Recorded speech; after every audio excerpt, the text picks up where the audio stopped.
Трудно поверить, но на этой фотографии запечатлена одна из величайших американских преступниц 1980-х годов.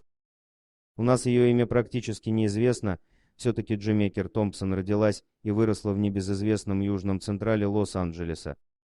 Когда Джемекер было 8 лет, ее вместе с матерью выставили на улицу, поскольку женщине нечем было заплатить за аренду. Именно в тот момент маленькая девочка решила для себя, она станет настолько богатой, что ей больше никогда не придется терпеть такое унижение. В погоне за деньгами она встретила на своем пути Энтони Даффа Мосли, торговавшего запрещенными веществами.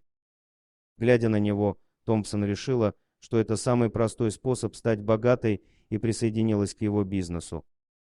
Вскоре у Джемекер обнаружилась коммерческая жилка. Она так хорошо сбывала товар, что Энтони не успевал его закупать. К тому же у женщины появилось много постоянных клиентов. В 1980 году пара поженилась, а через несколько лет на свет появился их сын. Супруги продолжали подниматься по карьерной лестнице, становясь одними из самых влиятельных дилеров Лос-Анджелеса. Однако деньги всегда притягивают конкурентов. Так произошло и в этом случае. В 1983 году Энтони подкараулили в темном переулке и отправили на тот свет. Все, включая спецагентов, следивших за Джемекер и Энтони, думали, что гибель мужа сломает ее, и она оставит это занятие. Но все вышло ровно наоборот.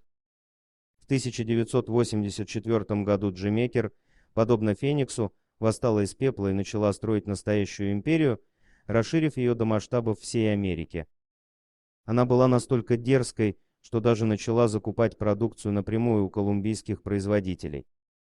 Управление по борьбе с запрещенными веществами пыталось ее подловить, но девушка всегда опережала их на несколько шагов.